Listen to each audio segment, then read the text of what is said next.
Buenas, bienvenidos a Café Fútbol. Mi nombre es Álvaro Gallardo. El día de hoy vamos a estar hablando un poco sobre cuál es el sistema y a qué juega la selección de Costa Rica bajo Luis Fernando Suárez. Que muchas veces el reclamo es que cuando las cosas no salen bien, que le ha pasado muchísimo a esta selección, es que digamos no juegan a nada, no tienen idea qué es lo que van a hacer, pero creo que la idea y el sistema de Luis Fernando Suárez está bien, pero la ejecución es lo que ha estado fallando. O está bien, es un término tal vez un poquito más subjetivo, pero por lo menos existe esa idea detrás de lo que hemos visto, que no necesariamente es una representación adecuada de la idea de fondo. Empecemos con la formación. La formación ha sido mayoritariamente con línea de 4, lo hemos visto jugar con línea de 5 en un par de partidos, y lo hemos visto también mover su medio campo a 4 jugadores y 5 dependiendo del rival, pero la línea de 4 ha sido una constante. Ahora, si hablamos de cuál es la formación que más ha usado Luis Fernando Suárez, es un 4-4-2. Y ese 4-4-2 normalmente tiene un delantero que se retrasa un poquito más, entonces puede acompañar al medio campo hasta cierto punto. Entonces en esta formación ha sido muy normal que veamos una idea de juego directo que esté precedida por tal vez un poquito de juego en corto, invitando un poco la presión del rival.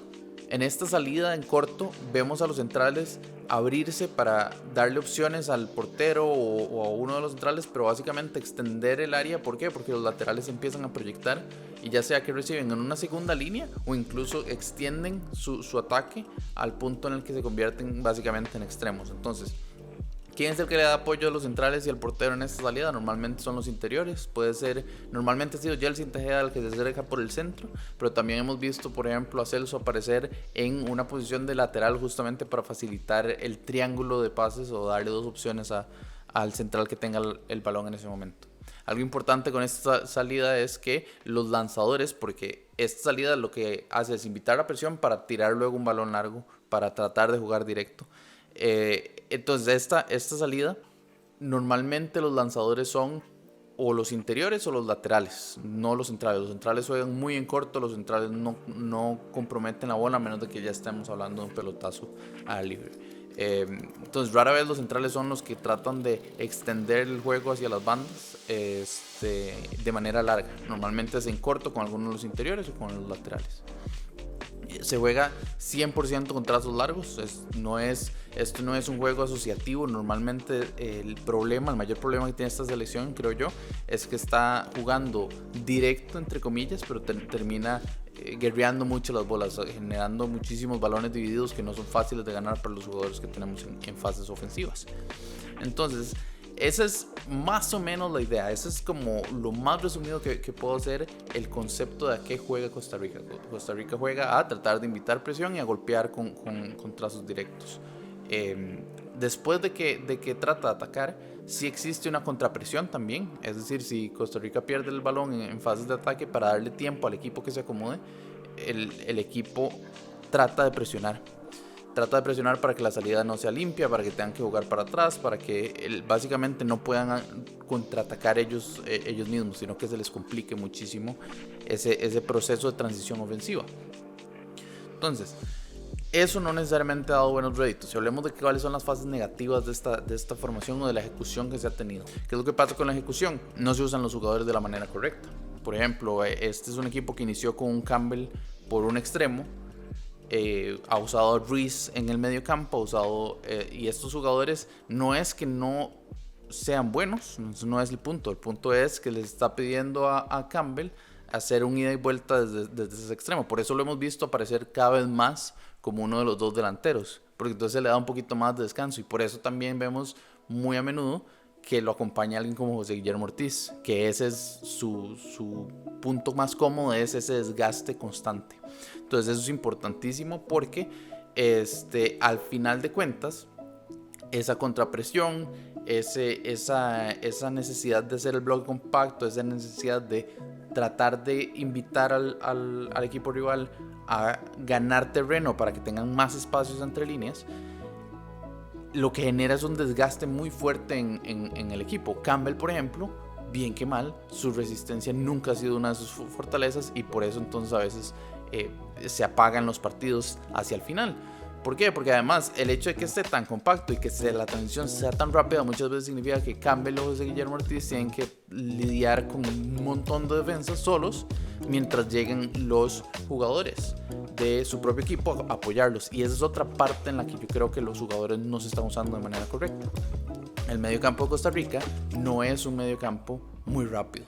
Entonces, esa transición de defensa-ataque puede ser positiva, sí, pero a veces toma un poco más tiempo de la cuenta. Y en estos partidos estamos hablando de márgenes muy, muy delgados. Entonces, es muy difícil que Celso o que Yeltsin vayan a ganarle la espalda a alguien como Tyler Adams, como Youssou Mensah en Estados Unidos. Entonces, ese tipo de cosas es importante tomarlas en cuenta, porque el siguiente punto negativo que yo le veo a esta selección es que tiene muchísimos espacios en media cancha.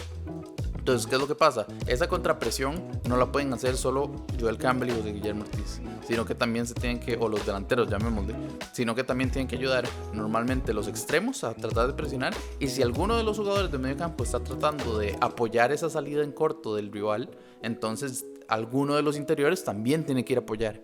Y eso significa que Costa Rica ya de por sí está comprometiendo sus laterales al ataque, sus delanteros a la contrapresión, sus extremos a la contrapresión, y posiblemente uno o dos interiores a la contrapresión. Entonces, ¿qué es lo que pasa con eso? Es que la distancia entre defensa y medio campo es gigantesca.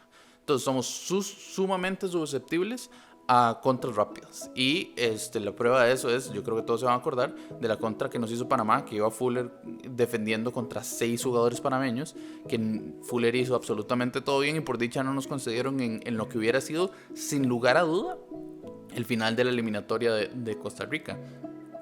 Pero lo que tal vez no nos acordamos es que eso pasó ya 2 veces antes también. 2 veces nos agarraron en contras complicadísimas que se solventaron porque algún jugador logró mitigar lo que efectivamente era un problema de equipo, pero no podemos depender de esas individualidades. Y también es ante un equipo que tenga un medio campo rápido, dinámico, la CL se va a ver mal. ¿Por qué? Porque esos espacios están ahí para que se ataquen, pero en general porque el equipo en sí no tiene ese dinamismo en media cancha. Es muy difícil que la selección se vea fuerte en transiciones donde el otro equipo se va a ver más rápido. ¿Por qué? Porque nuestro medio campo es simplemente más lento que la gran mayoría de los mediocampos de la zona, y en particular contra mediocampos muchísimo más jóvenes como los que nos hemos topado en los partidos, por ejemplo, contra Canadá, contra Estados Unidos. Luego, me parece a mí que somos sumamente predecibles. Este sistema que yo les digo, de 4-2, con salida en corto con los centrales, pero con lanzamiento de los interiores y los laterales, con esas transiciones largas, ese sistema es lo mismo que hemos visto durante toda la eliminatoria. A final de cuentas, este es un equipo que, bien que mal, Luis Fernando Suárez agarró un proyecto ya arrancado con sus problemas y todo, y ha tratado de reencaminar al equipo. Pero lo cierto es que, por la razón que sea, el equipo juega de una forma, y el plan B es o pelotear a los salvajes, que es muy cercano al plan A, o ya caer en el plan Z, que es meter a Kendall Waston de delantero, que Kendall Waston, yo creo que parte de sus convocatorias tiene que ver con eso, con que existe la posibilidad de nada más en algún momento basarse en él como un outlet ahí de juego directo. Entonces, esa es la otra idea. Pero fuera de eso, yo no he visto este equipo cambiar su sistema o cambiar la idea drásticamente de los primeros partidos de la eliminatoria. Y también creo que este es un equipo que no tiene el ímpetu o no tiene cómo solventar en ofensiva un partido en contra. Este equipo, como les digo, bloque compacto y lanzar, eso es perfecto para cuando el otro equipo está persiguiendo el partido.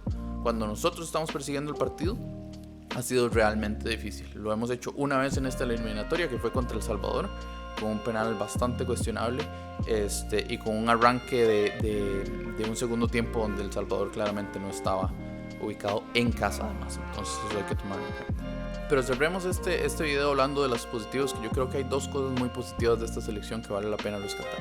La primera es que la línea de 4, y aunemos ahí al portero, que normalmente es Keylor, es muy sólida. Ante la falta de cobertura del medio campo y ante la falta de solvencia en ofensiva, la defensa es la que nos ha mantenido en los partidos lo suficiente como para robarnos puntos de aquí y de aquí y allá. Entonces, hablemos con números. La selección ha recibido goles esperados de 19.2 goles. Esto quiere decir que básicamente, en promedio, desde donde ha rematado el rival, normalmente eso se hubiera convertido en alrededor de 19 goles. Los goles que realmente ha recibido la selección son 7. Y la razón de esto es específicamente porque la defensa ha bloqueado una gran parte de esos remates que no han llegado a molestar a Keylor. Keylor sí se ha visto obligado en un par de circunstancias y obviamente cumple a la altura a la que puede dar Keylor, pero definitivamente no han sido la cantidad de remates a marco asociados a esto. Otra cosa importante es que solo hemos recibido 2 goles en un partido durante esta eliminatoria, solo contra Estados Unidos, que puede estar además muy informado porque ese partido empezamos ganando muy temprano y después de eso entonces se le dijo vamos a ver cómo defendemos. Bien que mal, esta es una defensa que mantiene los partidos bastante cercanos.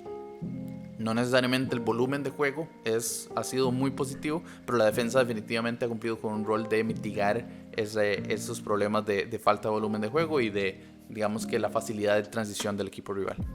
Esto me lleva al siguiente punto que yo creo que es bastante importante en esta selección y bastante importante en este escenario donde estamos, que lo importante son los puntos y hay que olvidarse del resto. Sí, muy bonito que hubiéramos que estuviéramos ganando, bailando todo el mundo y sí, perfecto. La realidad es que en este momento lo que necesitamos es sacar la mayor cantidad de puntos de los próximos 3 partidos para poder clasificar. Esta selección lo que hace muy bien es reducir esos márgenes lo más posible. Entonces, le pueden llamar fútbol negativo, le pueden llamar lo que sea, pero para mí uno de los factores más positivos que tiene esta selección es que genera tal mitigación del fútbol rival, genera tal reducción de la efectividad del rival en el marco, que cualquier chispazo puede decantar el partido de una u otra manera. Para una selección como esta que no está jugando bien, para una selección como esta que no necesariamente está dominando partidos, y para una selección como esta que bien que mal cuenta con jugadores que pueden tener esos chispazos, pensar en la velocidad de Alonso Martínez, pensar en la calidad técnica de Campbell, ese tipo de cosas, entonces significa que con un chispazo, con una que pegue, es muy probable que sea suficiente para salvar el partido, ya sea ganándolo o por lo menos empatándolo. Entonces, los requerimientos ofensivos son tan pocos porque el juego en sí mitiga muchísimo ese tipo de circunstancias. Entonces, un ejemplo de esto perfectamente es que la selección en realidad en este duelo de goles esperados, que de nuevo hablan de la calidad de oportunidades generadas, perdió absolutamente todos excepto 2, contra El Salvador en casa y contra Honduras en casa.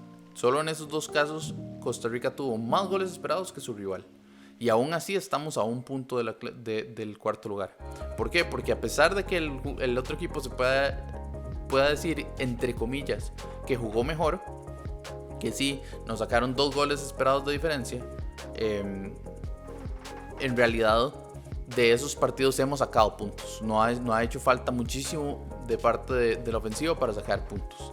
Se le ganó a Panamá, a pesar de que Panamá tuvo 1.7 más goles esperados que Costa Rica. Sí, no importa, nos quedamos con los 3 puntos que son claves en este momento para la clasificación.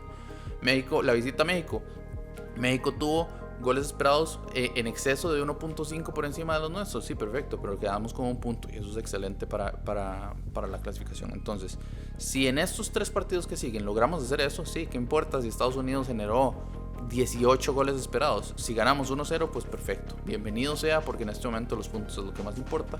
Y en eso Costa Rica sí tiene, bajo Luis Fernando Suárez, por lo menos un récord positivo de lograr sacar esos partidos entre comillas feos con el resultado que necesita la selección en este momento, por lo menos en los últimos 3 a 6 partidos.